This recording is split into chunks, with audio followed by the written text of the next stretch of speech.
This is Channel 9 Eyewitness News at 4. Coverage you can count on. Right now at 4. Rain has been on and off since early today. Now I'm looking out in the Gulf of Mexico for a chance for some heavy, maybe some severe thunderstorms later tonight. Plus, deputies say 4 men robbed several people at gunpoint inside this local internet casino. How eyewitnesses describe the terrifying experience and how deputies tracked down 2 of the suspects. And police say 1 person died and 2 others were hurt in a shooting on this busy road. Now we're asking investigators if they have any leads on a suspect. But first, some of you have been dealing with rain on your Friday, and more is on the way. Good afternoon. I'm Vanessa Eccles. And I'm Greg Warmer with Eyewitness News. Certified Chief Meteorologist Tom Terry has been tracking showers and storms. And Tom, you're also watching a chance for heavy storms late tonight. That's right. They're going to be moving through quickly, though, and I think most of the day tomorrow looks great. But we have some interesting changes between now and then. Right now, we came off of some thunderstorms over Orlando at the lunch hour today. Perhaps you got caught in it. I know I did along I-4. Right now, just overcast and 74, although we're still tracking some rain, a large shield of rain that continues to break up as it moves in from the Gulf of Mexico. This is the same pattern that Future Track showed happening yesterday. So we got this one. You can see some showers over the villages. All right, Tom, thanks. Right now, Orlando police are looking for the person or people who opened fire on a car, killing 1 woman and injuring 2 others. Police say the victims crashed early this morning near Curryford Road and South Cimarron Boulevard in Orlando. Channel 9 Steve Barrett just talked with police and joins us live at Orlando Police Headquarters. So, Steve, what did you find out? Well, Vanessa, they didn't have a lot more details than they had this morning, but what they were able to tell us is that the woman who died was the front seat passenger in this vehicle, not the driver, but 3 people inside this car were shot, and they say they don't know exactly where they were when they were shot, but they do believe that they were inside that vehicle when it happened. I walk this way every day. Every single day. Faye Brown heard the gunshots that happened overnight right along her regular walk to work. When she came to see what happened, she was greeted by this, a sea of police vehicles and a crashed red Dodge where 3 people were shot before the driver collided with another car. This is really shocking to wake up this morning and find out right up the road from my house that this has happened. The victims were identified as Corolla Luciano, who died, and Lorraine Pagan and David Zanone. Both were injured.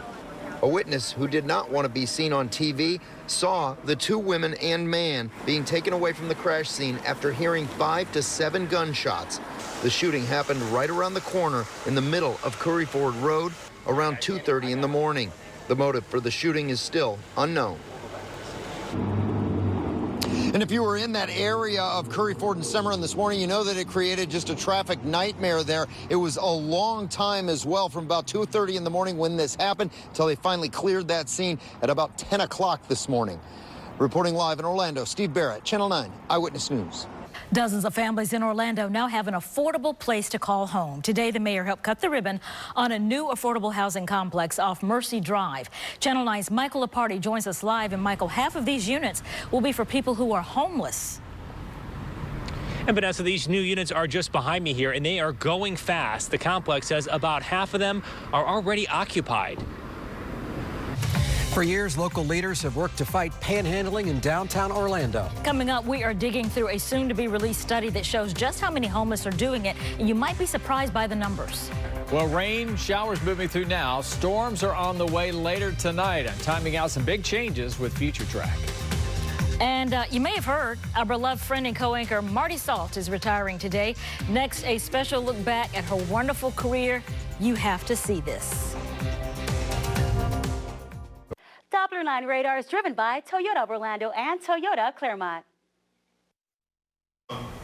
If it is possible to be sad and happy at the same time, that's an emotion being felt by us, our newsroom, the whole station, and many of you tonight. As you know, Marty Salt is retiring, and tonight is her last newscast at WFTV. That'll happen at 6 o'clock. Now, she was there as Eyewitness News at 4 started to take shape while covering the George Zimmerman trial. This is from that first day. Again, she'll join me at 6 p.m. to say her goodbyes. But first, let's take a look back at when she said hello and some of the highlights over the next 38 years.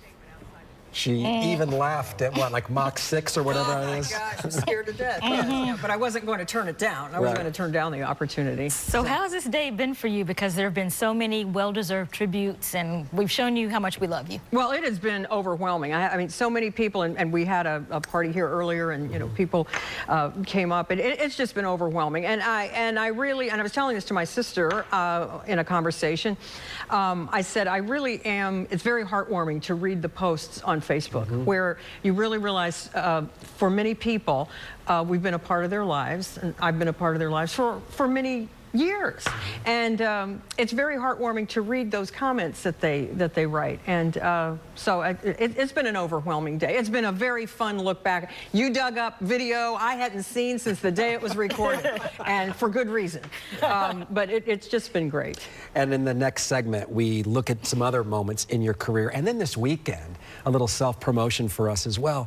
On Sunday at 12:30, Central Florida Spotlight, we sit down and go through, and we could have gone, we went 30 minutes? Yeah, we could have gone 30 hours. Wow. We could have. It really was a great conversation. It was a lot of fun. You, again, brought up things I hadn't seen, and we talked about all kinds of fun things that have gone on here at Channel 9. So I'm nothing but grateful for the 40 years. And at 6 o'clock, you're going to be in this chair one final time. Okay, I'll do it. It's the favorite part of my broadcast day. Right. Miss Marty would have a chance to toss me a fastball. Yeah. You say these two words, stinking hot. That's it. Because they fit so much of the time. All right, So Marty, we'll see you at 6. thank you. All right, there you go, Marty. Well, we've Salt. had storms trying to get into here. Yeah, we need to move those Wasn't going to out rain of the on way. Miss Marty's parade.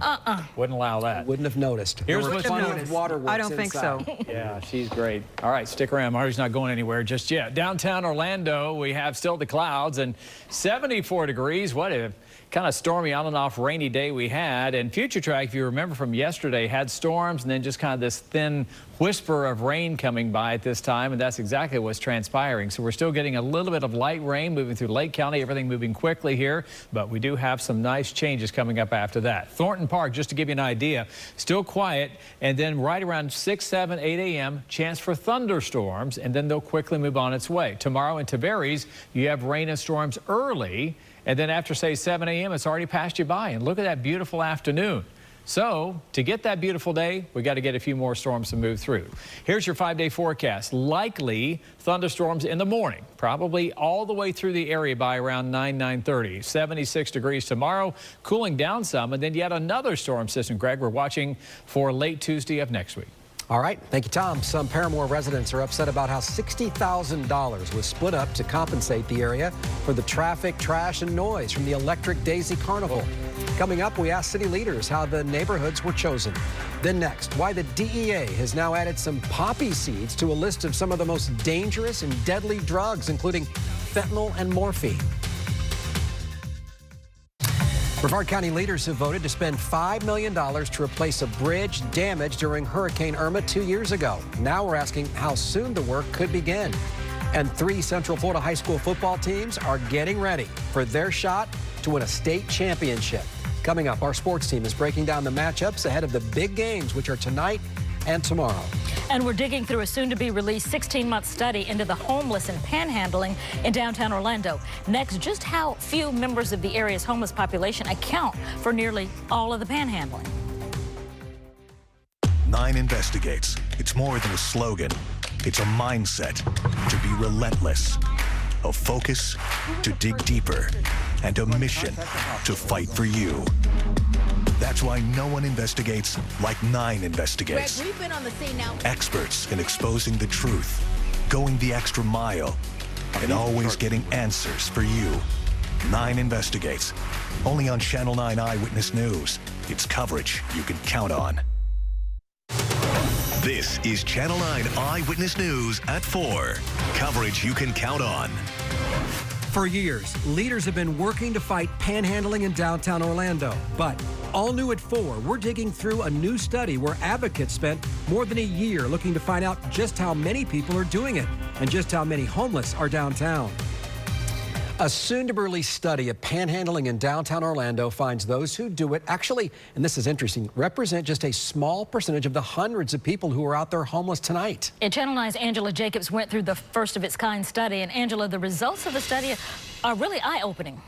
Vanessa, you know, there's been so much focus on housing to combat homelessness. This is really the first deep dive into panhandling itself. And it set out to see why people panhandle and what leaders can do about it. Next week, the Orlando Magic's long-awaited plan for a massive sports and entertainment district will go to the Municipal Planning Board. Last month, the developer revised the original plans to include 50 additional hotel rooms, along with event, retail, and residential space. The old Orlando Rescue Mission will be demolished early next year to allow construction to begin. The entire district could be done by 2022. Well, only 3 games remain in the high school football season, but 3 local teams will be playing in those championship games. This is exciting. It really is. Channel 9 sports anchor Christian Brewy is in now. And Christian, it starts tonight with APK Apopka. That's right. The Blue Darters are seeking their 4th state championship. But get this, for the first time ever, 3 Orange County schools reached their respective state championship games. As we said, Apopka will play in the 8A final tonight. Then tomorrow, both Edgewater and Jones High School will be in action. It's no surprise these 3 teams have reached this final weekend of the season. They're 3 of the most talented teams in the area, each with numerous players that will be suiting up on Saturdays. For the Jones Tigers, this will be their first ever state championship appearance. They'll be up against Miami's Northwestern in the 5A final tomorrow at noon. All the state championship games this weekend are being played in Daytona Beach. Then tomorrow evening, the Edgewater Eagles take on St. Thomas Aquinas in the 7A title game. Edgewater is considered the underdog in that one, despite the fact they've lost just 1 game all year. And then tonight, it's Apopka versus Miami's Columbus in the 8A championship game. It'll be the Darters' 4th appearance in the finals in the last 8 years. Really unexpected. You know you're going to be physical and you're going to compete and you're going to uphold the Apopka tradition of winning, you know, and being a good football team. But to come in year 1 and with the things we've been through and the injuries and the things of that nature to be where we're at, you know, it's a blessing. Now, our Football Friday Night crew will be out in Daytona Beach tonight, so we'll have all the highlights and post-game reaction for you tonight on Eyewitness News at 11. Greg, Vanessa? All right. Going to be exciting. Looking forward to it. It's graduation weekend at UCF. Speaking of looking forward to something, if you're a student or a parent, the 2019 fall commencement ceremonies began today. Nearly 6,000 graduates get their diplomas over these next 2 days, and more than half of those graduating are students from underrepresented communities. Every year, UCF graduates one of the highest numbers of minorities in the country. Since classes started at UCF back in 1968, the university has awarded around 346,000 degrees, and no longer does UCF mean you can't finish. The heat shield that will protect NASA's Mars 2020 rover is now at the Kennedy Space Center. This capsule-shaped shell will protect the rover during its deep space cruise to Mars. It will provide protection as the rover enters the Martian atmosphere, and once it hits the surface of the red planet. The rover will launch in July of 2020 and land on Mars, scheduled to in February of 2021. It's quite the road trip. Yeah, quite a journey.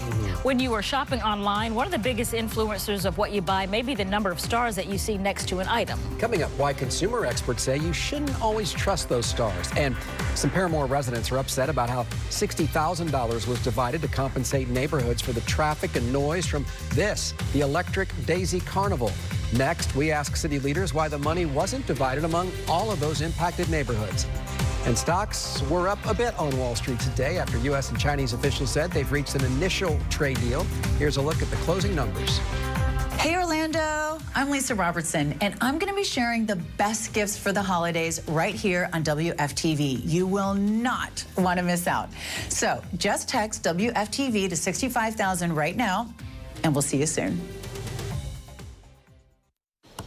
Getting some messages on social media. They want to know about the reindeer run tomorrow morning. It will not be canceled. It could be delayed just a few moments. That's right. Just to let that, if the rain's coming, if it passes. We're going to have a broken line of rain, maybe a couple of thunderstorms move by early. Should be in and out quickly. And after that, of course, we have Santa Saturday here at the station. And we are preparing in case there's some early rain, but I think a lot of it's going to be blowing through fast. And that we're going to go rain or shine. Rain or shine. We invite everyone to come down. It's going to be a fast-moving system. system, and as I've talked the last couple of days about, we're going to try to move this out as fast as possible to get us not only for a beautiful Friday night and a nice weekend coming up. Here's a live view. 74 in downtown, our high so far today. We did manage 73 earlier over in Daytona, and still a few light showers out there right now. Certainly lots of cloud cover. We have a storm system that's still on the way, and then off the coast by around 10 o'clock in the morning. Here's an example. Metro West, 5-7 a.m. rainstorm scattered and then quickly moving out. In fact, we'll have a full head of sunshine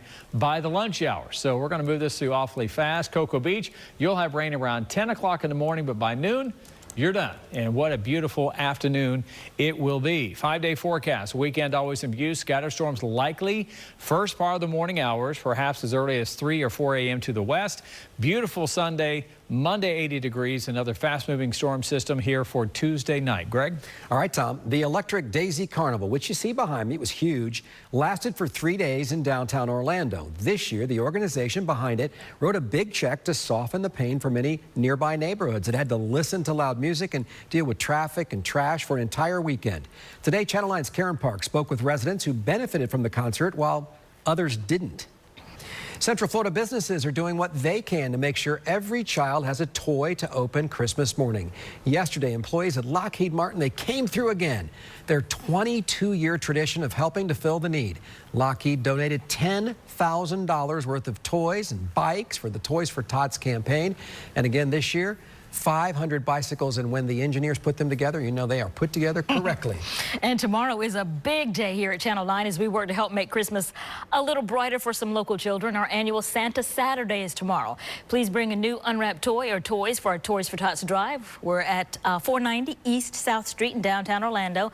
You'll get a free photo with Santa, meet some of the Eyewitness News team. That event this Saturday, tomorrow, runs from 9 in the morning until 1 in the afternoon. I look forward to seeing you. Yep, and I'll be there as well. Before you get there, you can join me and thousands of others for the Greg Warmouth Reindeer Run at SeaWorld. I stopped by Track Shack today, and they still have a few hundred spots left open. We've posted more information about both events at 9family.com. Both events happen. Even if there's a little shower in the morning, it's going to pass, and we're going to have fun at both events. Don't let a little rain stop you. A growing number of customers reporting trouble with their Ring doorbell systems. They say hackers are taking control, harassing families, even asking for ransom. All new at 5, whom the security company thinks is to blame. Plus, a new bill in Florida would require private companies to provide new parents 3 months of paid time off. We're looking into the possible impacts it could have and if it has a chance of becoming law. And when you buy something online, do you look at the number of stars it has before you buy it? Well, I do, and a new report says more than a third of all reviews on major sites are bogus. Next, what you can do to figure out if they're real or not. It's almost fail-safe for me, just out of habit. I always check his website before I make any kind of significant purchase. And there you go. Find it in there, including vacations and all sorts of stuff. Everything. Puerto Ricans already struggling in Central Florida could soon lose part of their fixed income. The change that could impact their bottom line. Tom? Showers on the move here now, and I'm updating the timing of storms for the morning.